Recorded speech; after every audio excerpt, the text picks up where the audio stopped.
Hey gang, Kevin Goatee, what's going on? How are you?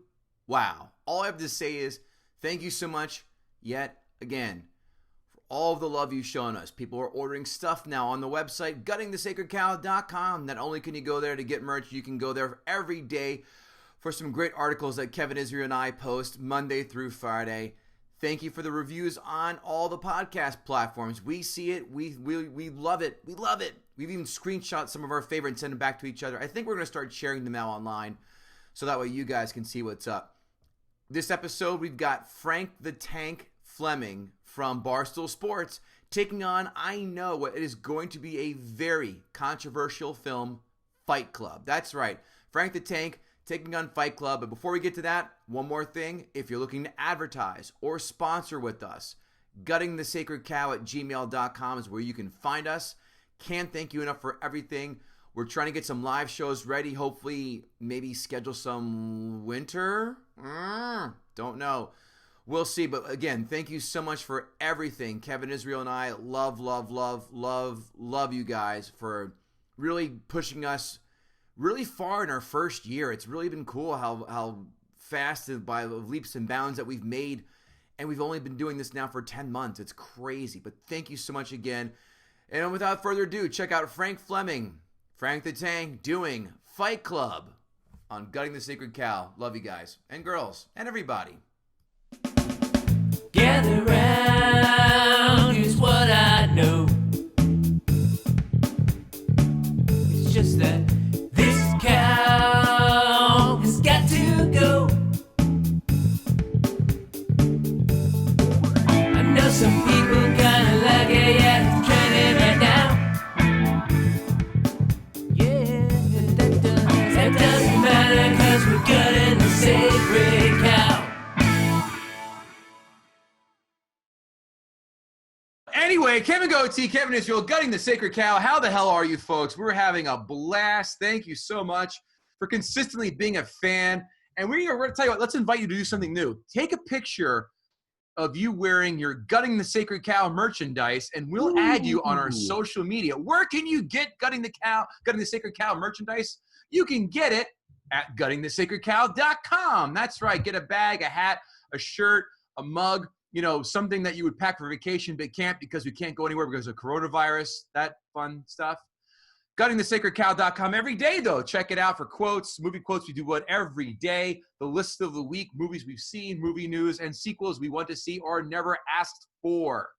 But we're having fun. We're going to have even more fun. Why is that? Because we've got Frank Fleming, a.k.a. Frank the Tank, from Barstool Sports as our guest today. Frank, how are you, buddy? What's going on? All right, typical thing. Just can't wait for baseball to start. Tired of this nothing going on crap, and hopefully, I'm so desperate for sports. I'm actually watching soccer. Oof, that's beyond desperation. And I'm not just watching soccer. I'm watching the MLS. I think people who watch soccer have MLS. I'll let that one sink in the fucking turd it came in. If you actually look at the rest of the world, the MLS is basically like a AA league. I'm not a soccer guy. I find it a boring sport. But Frank didn't come here to talk soccer. We're here to do manly talk. And Frank picked a manly movie to gut. He chose the 1999 cult classic Fight Club. This film. You talk about Fight Club? Well, we're going to break that rule and a lot of other rules about talking about Fight Club. You know why they don't want you to talk about Fight Club? Because it doesn't the exist. Movie fucking sucks. Way to bury the lead, Frank. A 1999 release, ironically, a few short months after Kevin Israel and I graduated college. A budget at the time of $63 million, bringing in a total haul of $100 million. But only $37 million came from the United States of America. Considered a bomb here until, of course, it got full cult classic status when it was released on DVD. 2020 numbers, $98.7 million budget, $156.7 million haul. IMDb score, Kevin Israel, as you very well know, is a number from 1 to 10 with decimal points. What did Fight Club score? I'm going to say a 6.8. How about you, Frank? Want to take a stab at what Fight Club scored in the old IMDb? Well, I would personally give it like a 2.3 on a scale of 1 to 10. Mm-hmm. But IMDb, I'm gonna guess a 7.1. Wow, you both are very off. 8.8 IMDb score. Oh, brother. Rotten Tomatoes critics score. Frank is a 1 through 100 with obviously its percentages. What did the critics give Fight Club? I would say the critics gave it a 72. Kevin Israel. He took my number. That's what I was going to say. No shit. I'll go with 73. 79. In the neighborhood of. This guy. Audience score. Kevin Israel, you go first so he can. I bet this is going to be high. I bet this is going to be like an 88. Frank. I'm gonna go 84. 96. Woo! Wow, 96. This and like Pulp Fiction and oh god, Clockwork Orange had to be like the 3 posters in every fraternity dude's house. Yeah, that's true. Pulp Fiction was in mine, not the other 2. Because it came out after I graduated.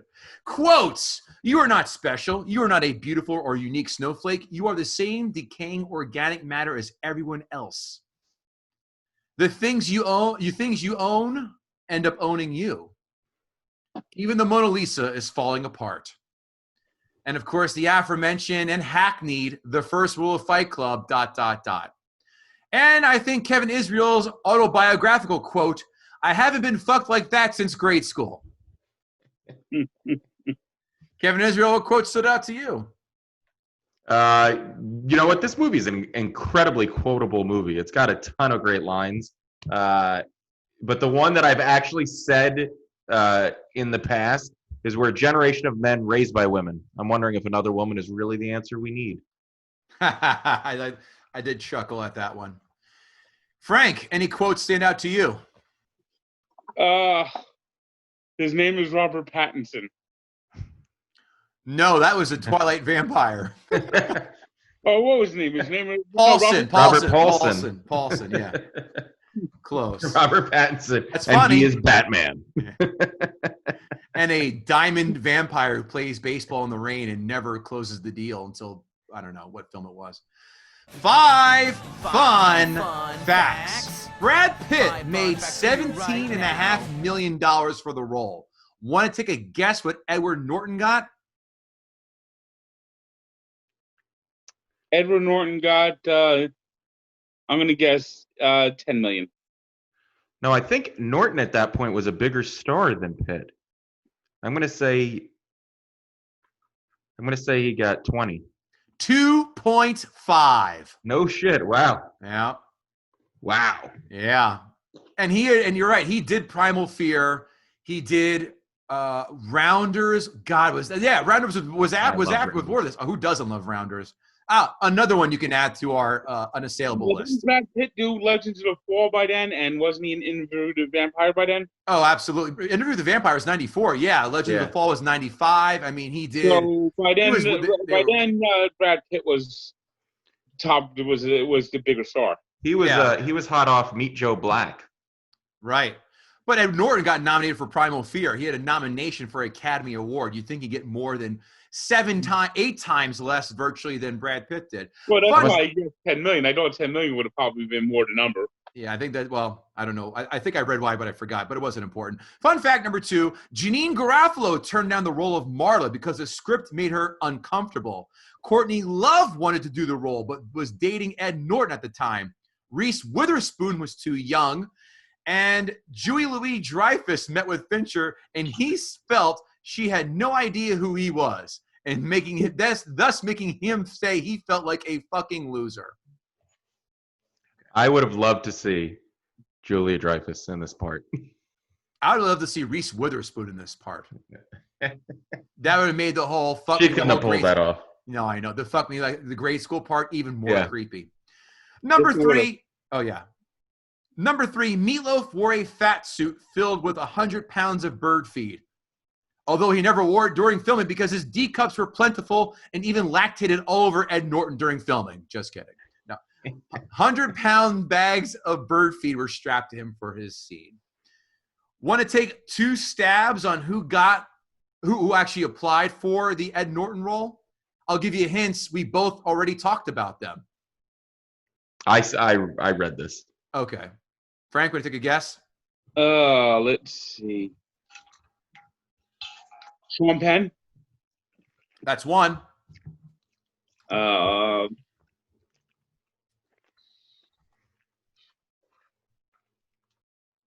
Robert Pattinson was too young by then. He was in 3rd grade then. I'll give it to you because we got to move along. Sean Penn and Matt Damon.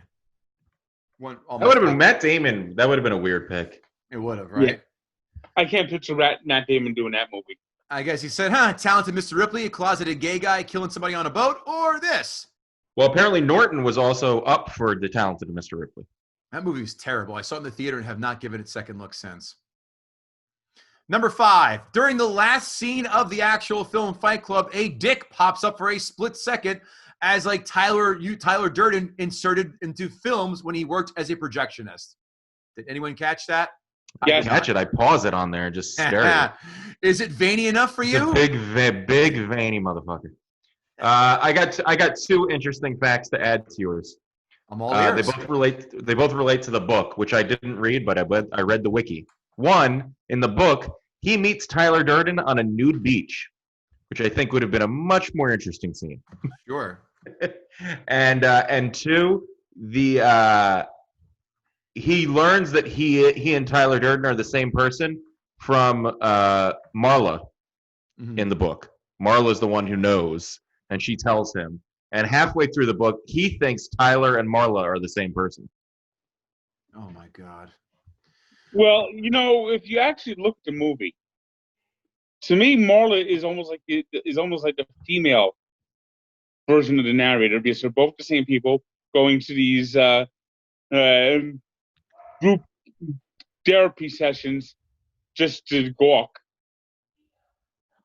And they have like this friction over each other going to these group therapy sections because they both go there to gawk, and they both know that they go there to gawk. Right. Or they're both going there to fulfill something in themselves that they don't have. So I'm wondering if Marla is actually in fact real and not just imaginary too.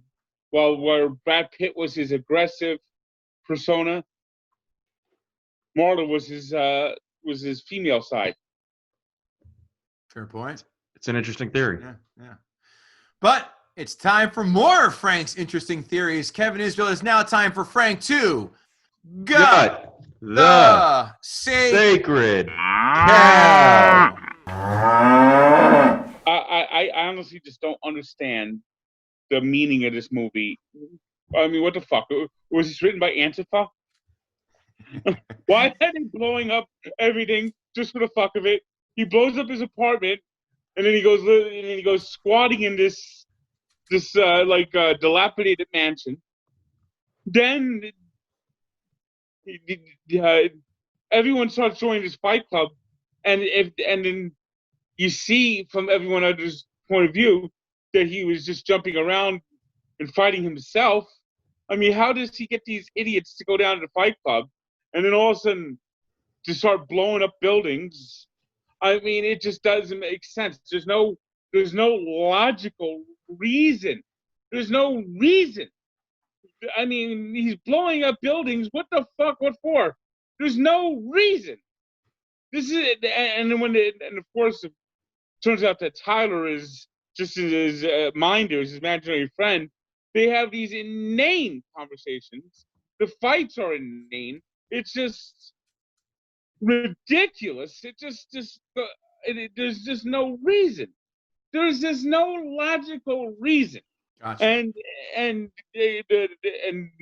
Tyler's an asshole. I mean, they're watching Bambi. He's inserting dicks in the picture. He's pissing in people's soup. I mean, if anyone should be getting their building blown up, it's fucking this guy, and he's pissed off at the world, and yet this guy is just a total fucking asshole. Yeah. I agree. There's no logic to this movie.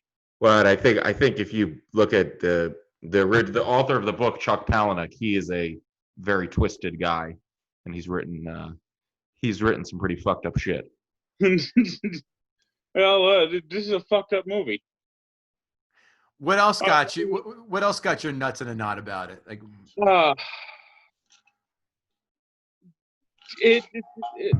I mean, it just. And first off, the whole thing with the group therapy sessions.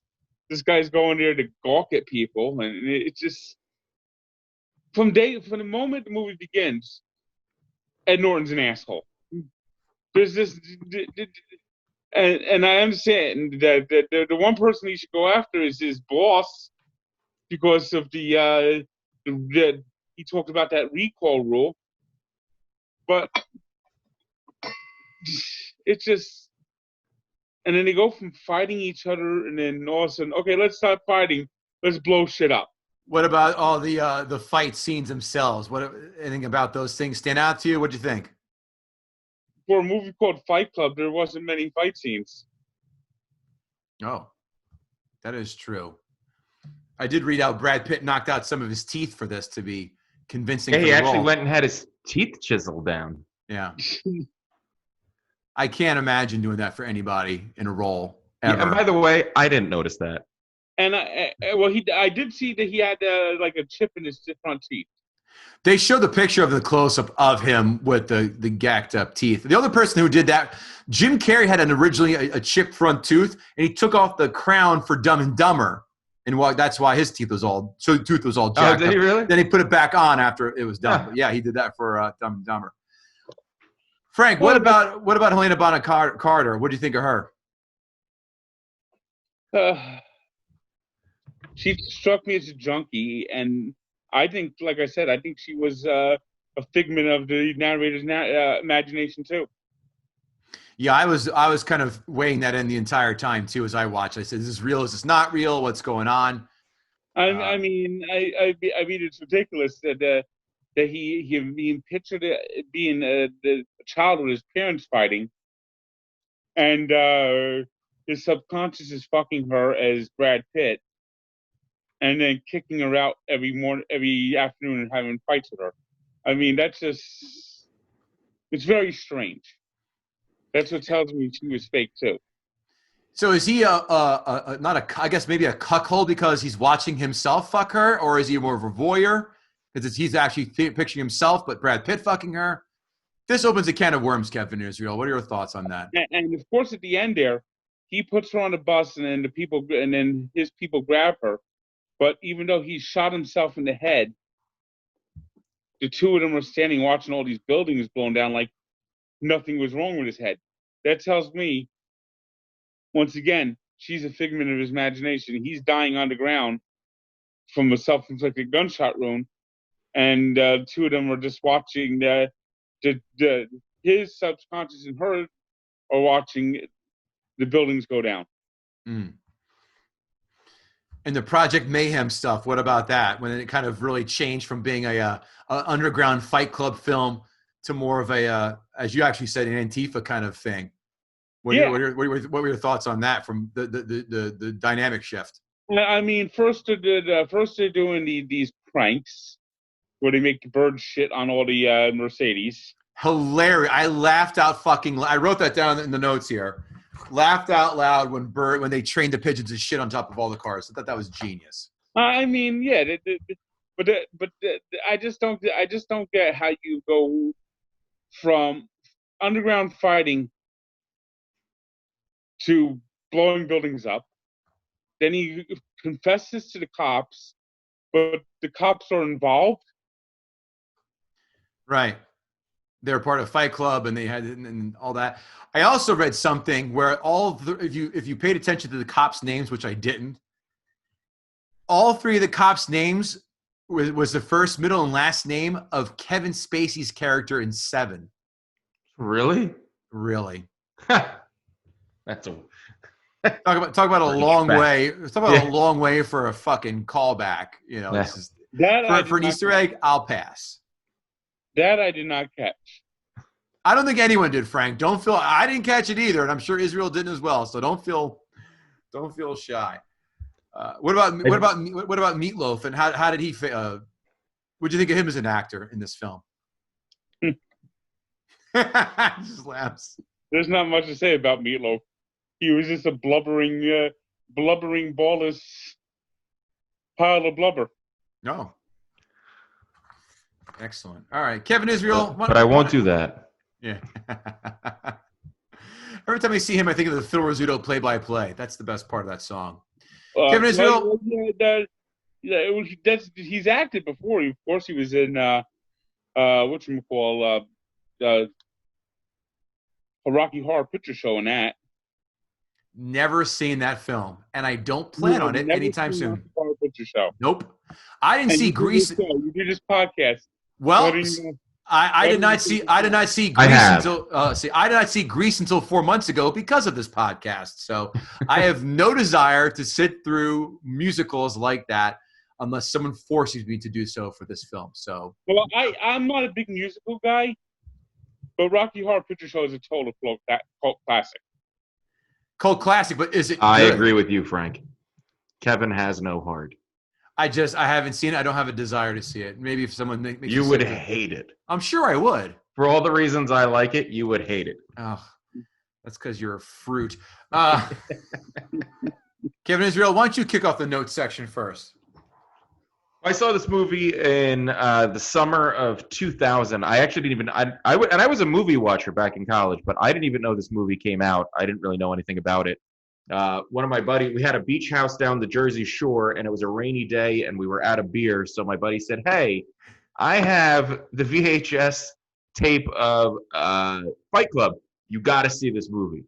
And we were all like, "We're gonna watch a movie now?" And he's like, "You've got to see this movie." We actually, like 12 of us sat down and watched it. And I got to tell you, I remember just being blown away. I think at that point for me, that was one of the first movies that I saw with a real twist that I didn't see coming. And I haven't seen Fight Club probably in a good 10 years. And I wasn't sure if it was going to hold up. And for me, it did. I still enjoyed watching it. Unlike The Sixth Sense, which we reviewed, I think the movie holds up even once you know the twist. The chemistry between Norton and Brad Pitt, I really, really enjoyed their back and forth. And once you know the big reveal at the end, the movie almost becomes a little more enjoyable because you get to sit and watch everybody's reactions, and you go, and you think back to that first time, you're like, how did I miss all of this? For me at the time, because I had just graduated college, I was working a boring office job. I was buying shit from IKEA. I was basically living the Ed Norton life.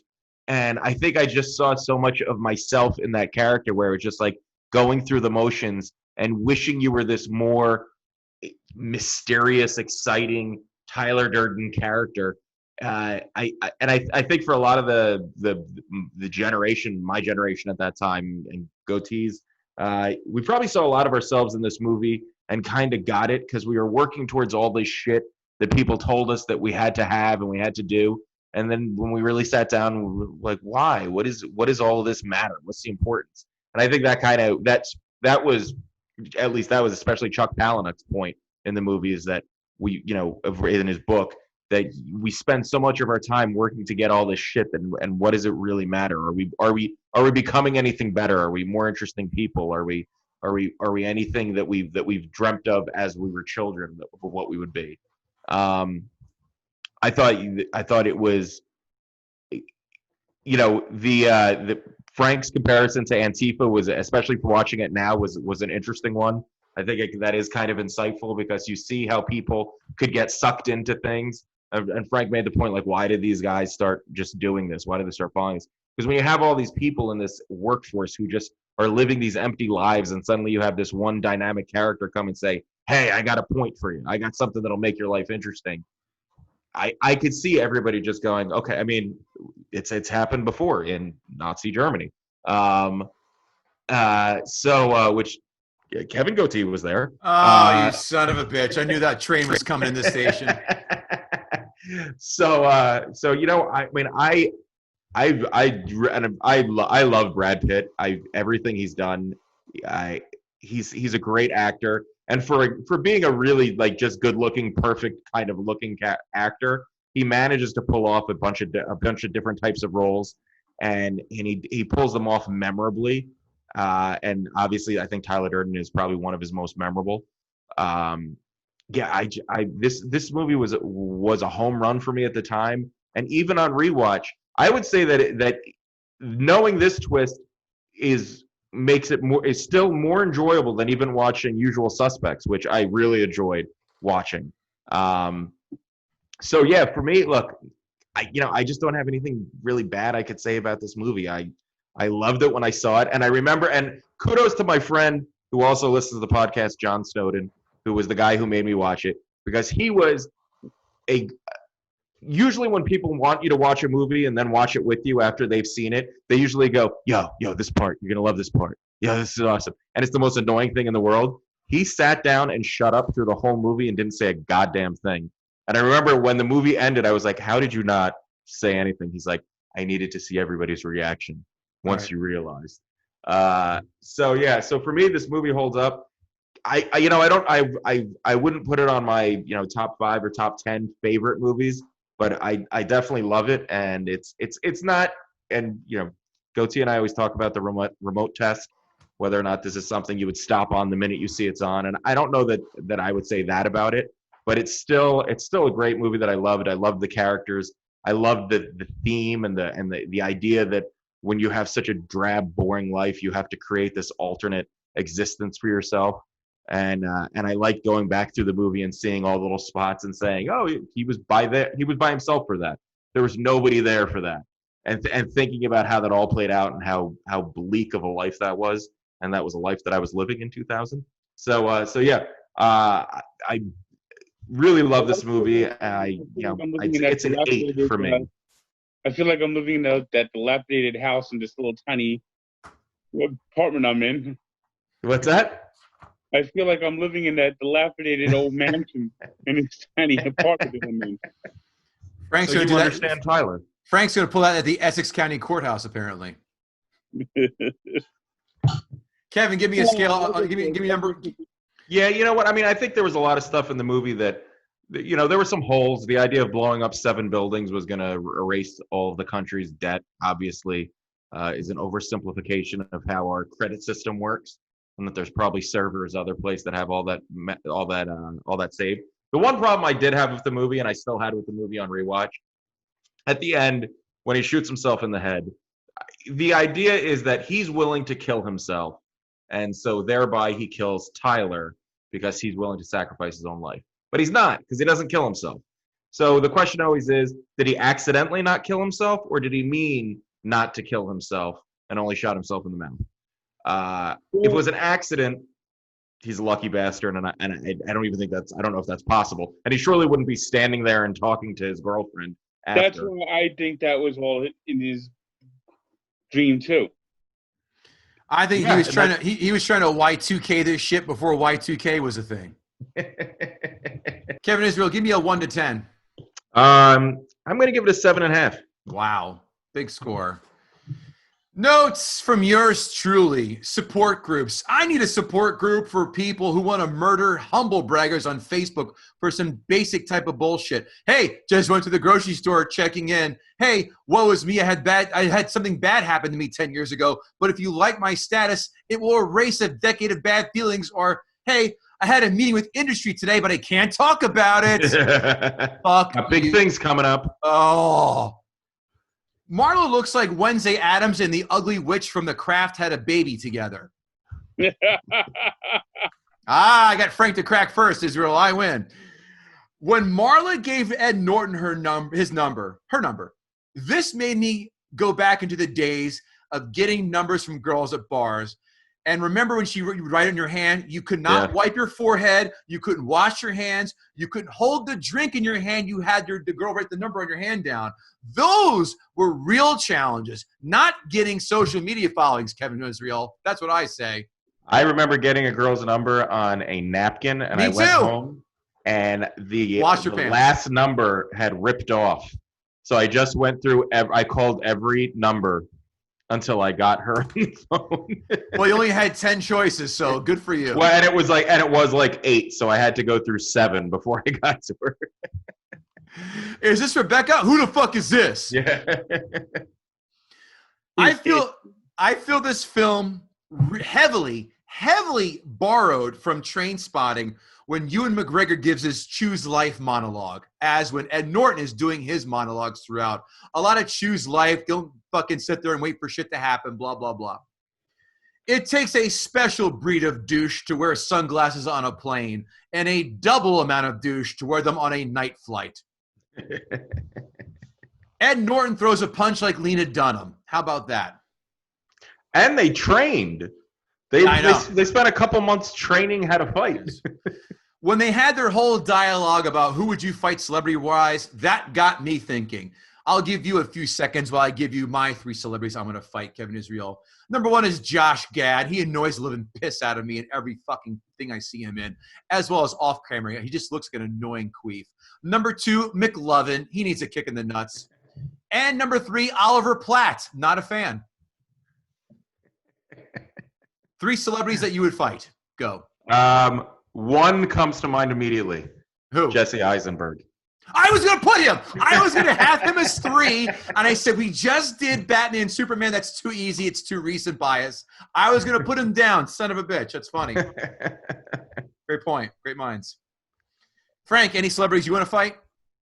What's his name? Dave Portnoy? No. Who's the guy? I'm trying to think of the guy's name. Played the Hulk in the Avengers. Oh, Mark Ruffalo. Mark Ruffalo? Mark Ruffalo.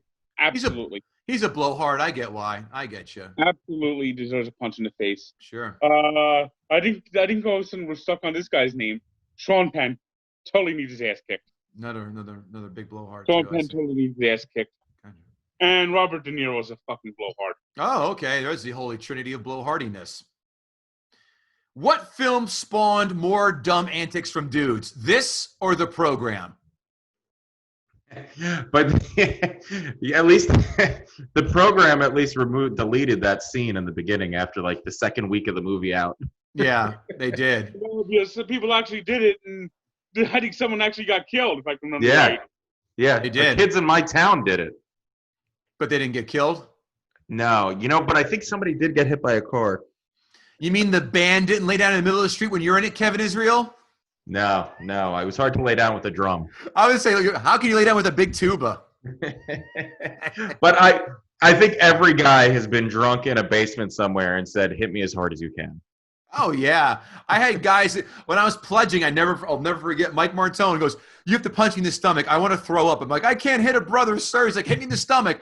He goes, I said, I can't hit a brother. He's like, sir. He goes, you don't hit me in the stomach. I'm going to hit you in the stomach. I go, all right, pow. And then he puked. Nice body shot, Kevin. I would love to threaten people the way Brad Pitt did in corporate America with a gun like he did with the convenience store guy and say, get off your fucking ass and do something that you want. Because you've never heard a 5-year-old say, when I grow up, I want to be in marketing. I want to work in a bodega. Yeah. That part spoke to me. Like the J.K. Simmons. Field last year. What's that? And, for Barstool at the Park. And I looked over, and every time the Barstool at the Park had their party, they had a guy was watching over the alcohol compliance officer. And that's the one job I said that. Can you imagine being 7 years old and going, one day I'm going to grow up and I'm going to be an alcohol compliance officer? I don't even know what that is. They have them at ball games to make sure you're not too drunk. They're the ones that make sure you don't get too drunk. Yeah. Oh, they're the buzzkills. I call them the fun police.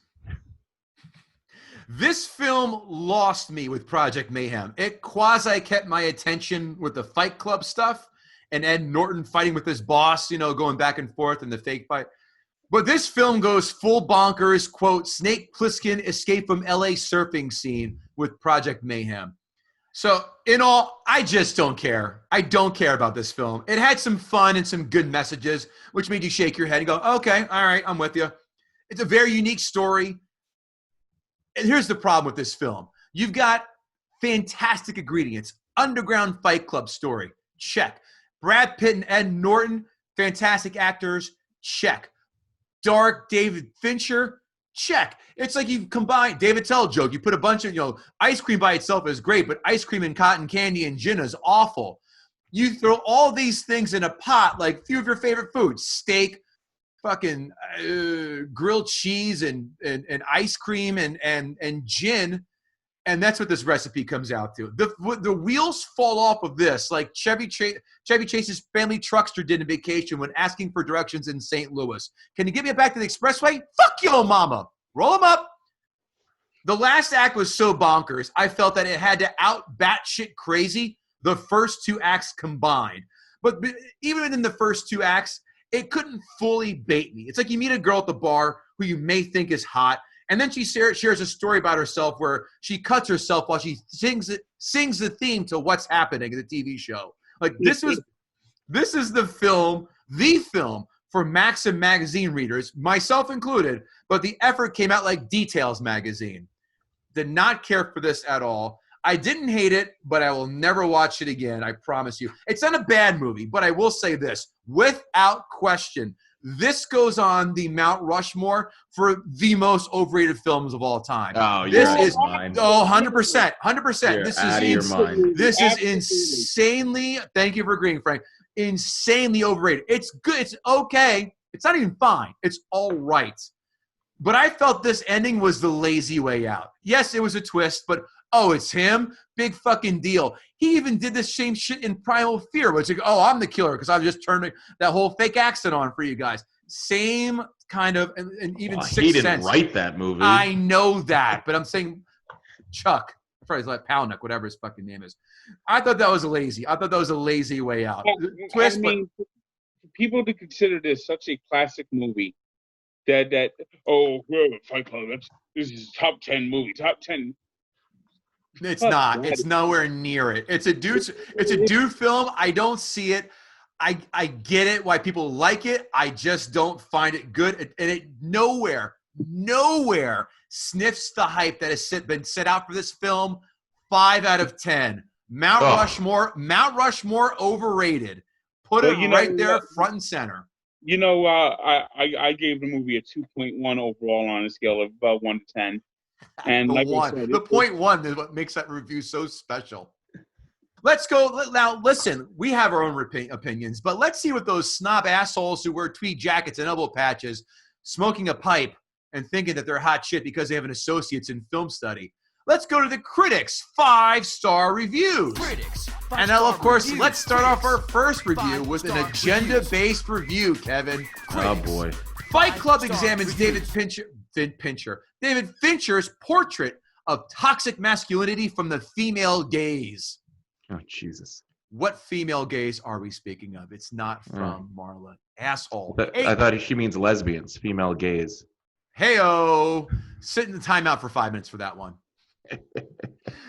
Pitt dominates the screen every second he's on it, and it simultaneously represents his weirdest, funniest, and most charismatic role of his career.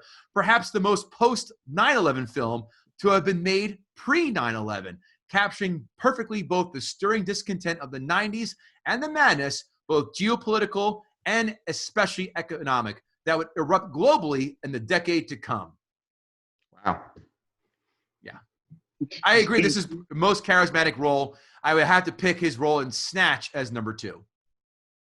Yeah, he was great in Snatch. Love that film. Next one, lurid, twisted, and violent. Not for kids. I say, well, Charles Cassidy of Common Sense Media, yes, that's who he writes for. This is why this film is rated R. Critics 1-star reviews. Oh, for the time where men were men and were encouraged to beat the tar out of one another. That's the world Fight Club pines for. Fight Club jettisons its sense of humor 60 minutes in, and so far from satirizing the tiresome, quote, crisis of masculinity, unquote, stuff sloshing around the airwaves, either side of the Atlantic, the film simply endorses it. And we've got a runner-up for a lot of words that mean nothing. Jeez. Sorry, go ahead. No, it's just they went through the thesaurus for that one. Technically gorgeous, but it's such a wreck of tone and intellect. If it had it all continued in the vein explored in the first act, it might have become a great film. But the second act is pandering, and the third is trickery. Signed by, actually, Roger Ebert. You know what? I kind of actually agree with Robert. I have 100%. That's why I said 100%. Everything he said, beat for beat in there, I agree with him on. You too, and Roger Ebert can suck it. It fell apart. It was like Amazon 5-star reviews. These are a little bit long, but they're worth it, believe me. I'm not sure where to begin. Is it perhaps the story of buying a consumer product that speaks to the ills of consumerism? Yet I see Fight Club the greatest gift of society. I see it in the solution to the world's present state of permanent adolescence. All this potential being squandered. I'm thinking Fight Club is what we really need. If you open your mind and let go, it will change your life. It will have you sizing people up. You'll start wearing more red. You'll look at ads and start asking why. You'll get in better shape, not for others, but for yourself. You'll realize a controlling woman is the last thing you need in your life. You'll appreciate soap. You'll laugh at others trying to get the perfect selfie. You'll start thinking for yourself. Signed, Phil Knight, CEO of Nike. Did you write that yourself? No. That was, you'll start wearing red? Yes. Copy and paste, bro. My mom is afraid to watch this movie because she thinks it's too bloody and gory. But let me tell you that the gory scenes aren't simply there to establish shock value, such as Saw. They do make this movie thrilling, but they are also necessary for the plot. After seeing this movie, you'll also realize that every other movie that you thought was once good was in fact complete garbage in comparison. I love the ultimate. I love the ultimate opinions. Yeah, that's it's going a little far. It is. This one's long, but again, worth it. It is difficult to talk about the film without ruining it. I first saw the preview for it when I went to see The Phantom Menace. It was part of a Fox set of previews. I saw a bunch of guys fighting and a bar of soap. I thought, is this like that lame Van Damme movie Lionheart? No thanks. Just like it. Just like it. The next week, I was away in upstate New York on a job interview. I was flown there from California and had nothing to do Thursday night in the tiny town that I was staying in. They had an impressive movie theater, so I thought I would unwind from my 10-hour interview by taking a film in. What was he interviewing for? Or being interviewed? FBI? Sex toys? Assembly worker? When I arrived at the theater, Fight Club was just starting, so I bought a ticket on a whim. Even though I really didn't like Lionheart very much, he has a hard-on for Jean-Claude Van Damme. Yeah, what's his? I walked out of that film with my mind buzzing. Finally, you can make a great trilogy if you watch these 3 movies in this order. First, watch American Beauty, then Fight Club, and finally, Office Space. That guy does a lot of drugs. What's that, Frank? Which one of those 3 is not like the other? All of them. I like American Beauty. American Beauty is great. How can I write a review when I can't talk about it? Let's see. It's a place you go. No. Do you hate society? Good. Me too. Here's what you do with that rage. Wait. Damn it. Signed, person who reads and mouths the words while doing so. What? Yeah. You found some winners this time, Kev. I had to. I only had 1 page of notes this time for this one. I had to make up for it. Amazon 1-star reviews. Starting with the That Didn't Happen review, Kevin. 1-star reviews. I thought the R rating was for the fight scenes, and based on the positive reviews, purchased this DVD. After watching it for 3/4 of an hour, due to its degree of vulgarity, stopped, cut the disc into pieces, and disposed of it into the trash can. Oh, my. And all on 3. That didn't happen. Actually, no, that might have been the Ted Cruz review. Next one. Meh.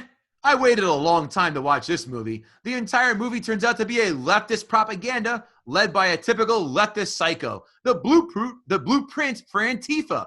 Don't waste this time with this one. Signed, Bill de Blasio. No, Frank. DeFazio isn't Antifa. I know. So I'm he making the won't be joke, like Frank. But I that thought sounds like my review. Yeah, I thought the right Fox News thing would be too obvious of a punchline. Next one, creepy movie, waste of time, waste of storage, waste of makeup, irony department. I watched the movie at the insistence of a woman who is a fighter against domestic violence perpetrated on women. Go figure. I support her efforts, but not this one. Signed, Ike Turner.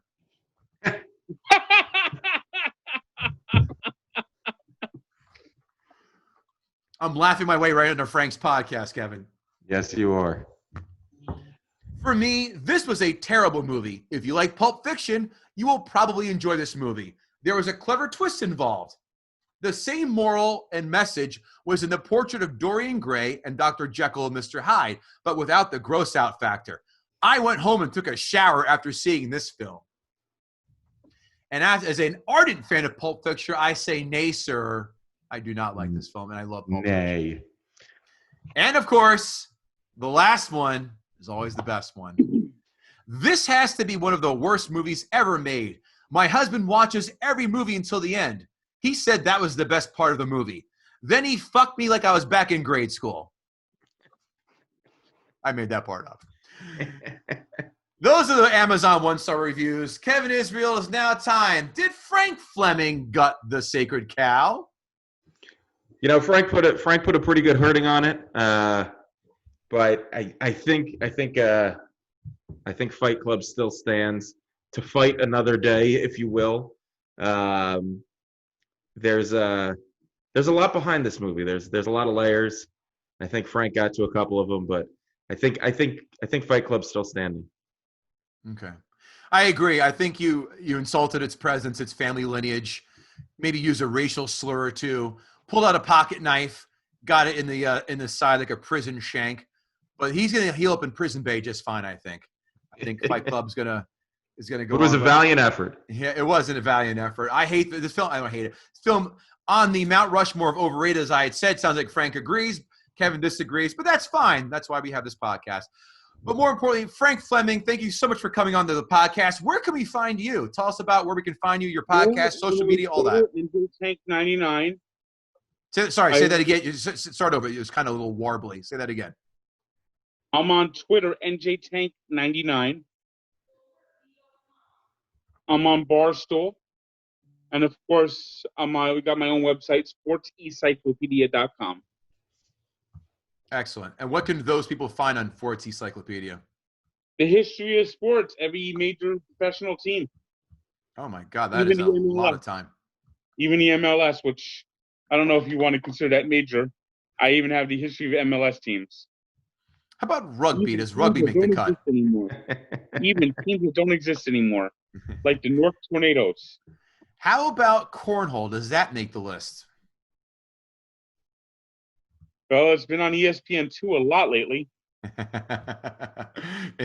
That's because they're tired of airing Korean baseball with sex dolls in the crowd. Well, the Korean baseball wouldn't be so bad, except John Sciambi. Look at my wall. Look at my wall. Look at my wall. Look at my wall. There's a home run. No. Look at the home run. Look at my wall. I look like Mr. Heat Miser. Mr. Heat Miser. Mr. Sun. Mr. Heat Miser. I make baseball even less fun. I can't wait to see you do Meet the Mets. You were a Broadway major, weren't you, Frank? No, I wasn't. Broadcasting. Check out Frank on the Sports Encyclopedia website.com, sportsencyclopedia.com. Check out Barstool as well, his podcast, Frank the Tank. Check out Barstool. Frank Fleming, you're a joy and a delight. Thank you so much. About Broadway. I watched the Hamilton on Disney Plus. Oh, we got another movie review to do. I think the best song was The Fucking King. The King, yeah. I have never seen Hamilton yet. I actually am going to give it a try. It was awesome. I've heard mixed. So the guy who did The King, the arrogance that he like personifies is perfect. Cool. Well, I'll reach back out to you and talk to you about that. Cool. Frank, thanks again so much for coming on. Kevin Israel, where can we find you? You go to kevinisrael.com for my meager calendar, where shows are slowly trickling in, and my album, The Struggle Is Real, on iTunes and everywhere else. And just keep supporting us at Gutting the Sacred Cow. The aforementioned guttingthesacredcow.com, blogs, merch store, daily postings. Join our mailing list now. Click that, and we'll get you a discount on the Gutting the Sacred Cow merch store. Also, don't forget, if you want to advertise with us, guttingthesacredcow@gmail.com. We're looking for some ad readers to join us. We're going to help you grow your business or service. KevinGoatee.com, @KevinGoatee, Facebook, Twitter, Instagram, of course. And GTSC Podcast on Twitter. You guys are awesome. Thank you so much. Frank, thanks so much again for coming out. We appreciate it. Well, Gutting the Sacred Cow out. It was fun. I'll see you guys around. Cool. Definitely. Thanks.